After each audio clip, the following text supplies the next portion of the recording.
TikTok is officially an American asset now. The United States or US based companies, one of them is a UAE based company, now own the majority stake in TikTok. I have a little bit of reporting. We're not going to focus on the reporting too much, but there have been some really funny occurrences, some coinky dinks, if you will, in the aftermath of this. One of them being that you cannot, one of them being that there seems to be a little bit of censorship going on the Clock app. There have been a bunch of left-leaning influencers, whether like left-wing or Democrat, who have seen their views drop. There's potentially some shadow banning. People have seen their views remain at zero when talking about certain topics. Jessica Burbank, the DNC, actually, the Tennessee Holler, as well. They've all experienced this. There's this really unique phenomenon where you can't send the word Epstein in a private message. It will get flagged for TOS. I actually tested this with one of my friends. I'll show it to you guys. I just want to crop their name. I just want to crop it.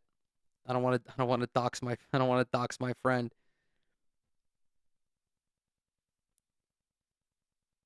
But I sent them, Epstein.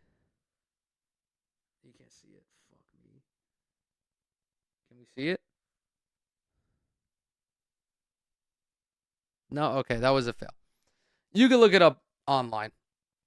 But if you send the word Epstein, it goes against community guideline violations, and the recipient can't see it. Larry Ellison, the CEO of Oracle, one of the richest men in the world, is spending a lot of money to ruin this fucking app because he's a Trump meat rider and an Israel dick rider. This guy's getting spit roasted by the two most unlikable people on the planet right now. Before we get into anything else, let's just go ahead. Let's listen to a little bit of this reporting. Well, it's finally happened. TikTok struck a deal to create a new American entity, which will allow them to avoid the looming threat of a ban in the United States. The company signing agreements with major investors. A Democrat-authored ban, by the way. Let's not forget that Joe Biden, Kamala Harris, and all the other dipshit Democrats wanted to ban TikTok because of all the pro-Palestinian sentiment. They love Israel so much that they were going to ban an app because it was under the guise of it being Chinese owned. So now we get Chinese style censorship by the United States of America. Including Oracle, Silver Lake, and the Emirati investment firm MGX to form the new TikTok U.S. joint venture. Get the latest from Fox's Rebecca Castor. She has a roundup. TikTokers across the country can now celebrate. The company announced Thursday it closed a deal to spin off parts of its U.S. business into a new joint venture. That was the requirement for the Chinese-owned social media app to continue operating in the U.S., and President Trump made the deal a top priority. We have American investors taking it over, running it, highly sophisticated. Tech giant Oracle, private equity firm Silver Lake, and Abu Dhabi investment firm MGX will oversee the new U.S. operation, with the focus on protecting user data. The Chinese parent company ByteDance will still handle e-commerce, advertising, and marketing. The U.S. controls the algorithm through it's in the Oracle data centers. In China, the algorithm is about improving yourself, making you smarter. Here, we get brain rot, but it's up to us if we want to change that. On social media, President Trump... Here we get brain rot. In China, the app is all about improving yourself. That is because of restrictions placed on it by the Chinese government, man. If we tried to do that in the United States, conservatives would freak the fuck out. It's my freedom to get brain rot. You can't win. I don't even know who that guy was. No one, he didn't. There was no name. There was no description. It was just a guy in a quarter zip telling us that we get brain rot. And in China, they actually learn, which is true. Because China recognizes how a lot of the times social media is just fucking useless. But if they try to do that in the US, like, conservatives would be in a fucking uproar. Trump thanked Chinese President Xi Jinping for approving the deal, writing he could have gone the other way but didn't and is appreciated for his decision. This is huge because what people don't realize about TikTok, it is becoming one of the fastest growing e-commerce platforms on earth. And with AI coming, you can watch a product for 59 seconds and just click on your phone and instantly have it delivered. With the algorithm need now AI under to U.S. do that, control, dumbass. TikTok users could start That's to see how it goes. That's how it operates now. What the fuck? I think President Xi did this deal because he's secretly rooting for the American century of humiliation, which we are definitely amid right now. I always say that China doesn't give a fuck about anybody except China, and I still believe that to be true. But if he can, if he can make China the global hegemonic power by helping degrade the United States of America, I don't think he's going to turn down that opportunity. changes in how videos are selected for their feeds. In Washington, Rebecca Castor, Fox News. And take a look at this. The president weighing in on social media saying, quote, "I am so happy to have helped in saving TikTok. It will now be owned by a group of great American patriots and investors, the biggest in the world." A group of American patriots and investors, including the Abu Dhabi-based investment firm MGX. Very American firm. And will be an important voice. Along with other factors, it was responsible for my doing so well with the youth vote in the 2024 presidential election. I only hope that long into the future, I will be remembered by those who use and love TikTok. Thank you to Vice President J.D. Vance and all the others within my administration who helped bring this deal to a very dramatic, final, and beautiful conclusion. I would also like to thank President Xi of China for working with us and ultimately approving the deal. He could have gone the other way, but didn't, and is appreciated for his decision. President Trump saying that on social media earlier today. Let's bring in Glenn Gerstl. He's formerly with, he was formerly a general counsel of the National Security Agency, I should say. He's here. You know, Glenn, really the big question is, will this truly eliminate foreign control over American users' data? Do we know that for sure? Talking to an NSA guy. I think this is a big step in the right direction. One of the things that Congress was concerned about when it passed the ban a year ago was the risk of disinformation and the risk. I want it to be known, I do not want to hear a fucking peep about national security, privacy, or user data from a guy who worked at the NSA. Allow me to introduce you guys to the Patriot Act. The Patriot Act, which is renewed every year by Congress, allows the government to fucking spy on you and access all of your information at any point, all of your metadata, literally whatever the fuck they want, under the guise of terrorism. I see all these people deleting TikTok or no longer using TikTok because of the new terms and conditions, which we will get to, and because of how invasive their data collection is. And while I understand why they're doing that, it's virtually no different than what every other social media company collects. It's a little worse in the sense that they're now collecting like gender information, citizenship information as well. The thing with data collection for me is that if you're going to stop using a single platform because of their data collection practices, you would have to stop using every platform, because every platform collects an obscene amount of data. The fix to this is better user privacy laws. The fix to this is not allowing these companies to collect all of this data From Chinese sources, and also the risk that American user data, would somehow be manipulated or perhaps siphoned off back to Beijing for nefarious purposes. I think what the deal that's announced the other day, and by the way, just so we're clear, Meta, Alphabet, Amazon, Apple, they can all collect your data and sell it to the fucking Chinese government. Like, these people are so fucking stupid, man. They're so ignorant. This guy hasn't had hair on the top of his head in 30 years. And you expect me to believe that he's an authority on data collection and user privacy? Like, I just refuse to believe it. I refuse to believe it.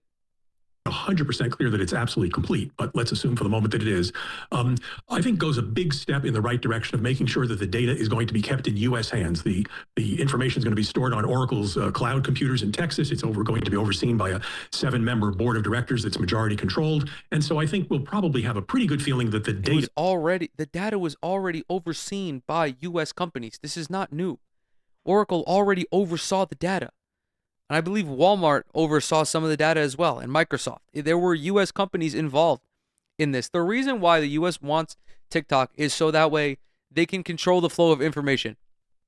It's really that simple, especially now with the increasing anti-Trump sentiment, the increasing anti-ICE sentiment, the increasing anti-Israel sentiment. The U.S. government just wants to control the flow of information. That's why they were so horny to have complete and total control over TikTok. They unironically want to do what fucking they criticize China for doing with, you know, the great firewall that China has. We are now getting it. Part of it is secure. Is it absolutely perfect? No, probably not much is going to be perfect, but it's a big step in the right direction. You know, when I was reading about this, I was reading that there was a law passed by Congress, and it really kind of requires a remedy for foreign adversary control. Could this deal, in your opinion, still face legal or legislative challenges, or does it seem like this thing is pretty airtight? Austin, you've put your finger exactly on something that's of concern to national security professionals. When Congress passed the banning statute almost a year ago, it said that in order for the ban to not apply, 2 things had to occur. One is that ByteDance, the Chinese company, can't own more than 20% of this stock of TikTok, so they seem to have accomplished that. ByteDance is now going to own 19.9%. The second part of the statute, and this was very clear, was that there can't be any operational relationship, that's the words of the statute, between ByteDance on one hand and TikTok on the other. And frankly, the press release that TikTok issued announcing the deal, frankly, raises almost as many questions about that as it answers. It's not exactly clear whether the algorithm is apparently going to be licensed by U.S. TikTok. What are the terms of that license? We don't know. Will ByteDance still have some control over it? We already heard, as your reporter just mentioned a minute ago, that ByteDance is going to continue to play the critical role in the e-commerce part, in advertising, in marketing, and most importantly, the interoperability of TikTok USA with the rest of TikTok around the world. There are 2 billion users around the world. They want to see American videos, American TikTok videos. Americans want to see information from Brazil or Indonesia, pick your place. Whether that meets the statute's test is not clear. You know, I'm also reading that the deal includes third-party audits, data localization, and contracted cloud storage. So how are they going to verify long-term compliance with... I'm going to skip off the rest of this video because it's just fucking boring at this point. They're not going to talk about, like, the actual shit that I want to talk about. In the aftermath of this, as I mentioned, we have the refurbished TikTok terms of service, which have much more predatory data collection. There is different, they have new location detection. They have new, like, I don't know how to fucking say this. Their location services are updated and incredibly intrusive. TikTok has, by becoming an American entity, TikTok has pretty much fallen in line with every other US-based social media platform. As I mentioned at the beginning, Facebook, Instagram, Twitter, all of these companies collect like nauseating amounts of data on you. Well, also, all of these companies are aligned with the Trump administration now as well. Mark Zuckerberg was at the inauguration. Elon Musk was Donald Trump's best friend for however many months. Larry Ellison is now cozying up to Trump as well. There's no coincidence here. The Trump administration is trying to consolidate media and control the flow of information. This is textbook authoritarian behavior. You can look at any authoritarian regime currently existing today and any throughout history, and they all controlled the flow of information, whether this was in China, whether this is in North Korea, whether this is in Russia. They are all very selective about what the population sees. The U.S. is entering a new era of Censorship. This is courtesy of the Lever. Go ahead and subscribe to them. They do great work. This was courtesy of their Lever Daily. TikTok knows where you live. Last week, stateside investors closed their Trump administration-backed purchase of a U.S. version of the popular Chinese social video app TikTok, and the new owners are already expanding surveillance of Americans' data. Hours after the sale to GOP mega donor and Trump ally Larry Ellison's computing firm Oracle, the private equity firm Silver Lake, and Emirati artificial intelligence investment management fund MGX was finalized, TikTokers were asked to agree to policy updates. This policy included the reversal of a provision protecting most U.S. users'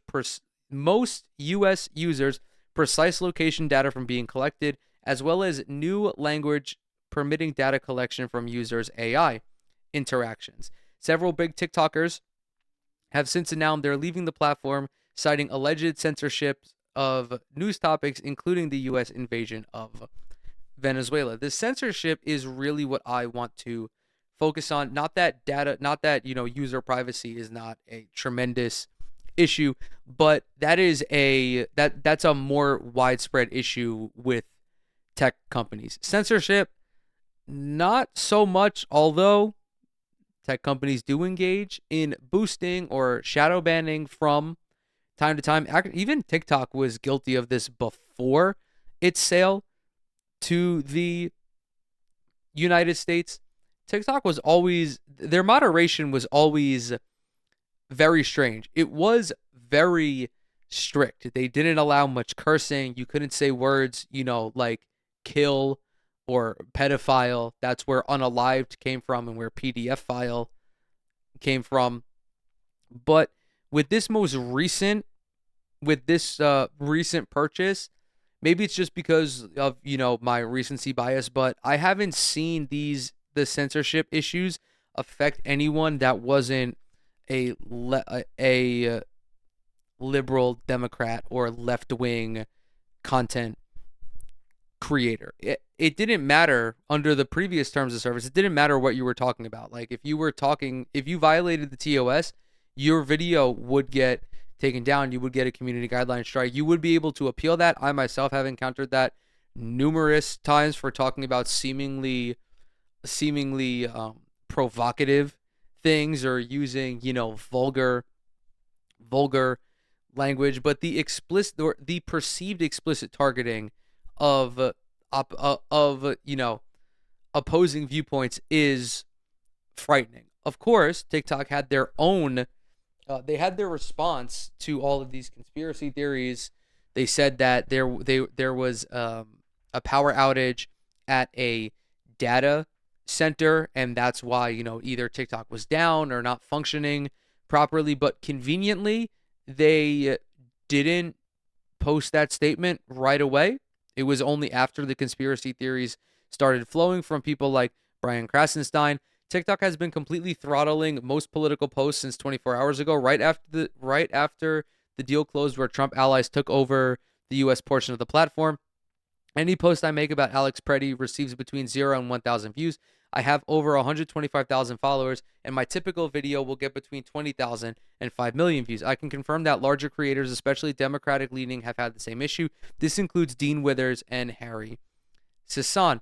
Interestingly enough, I saw a before and after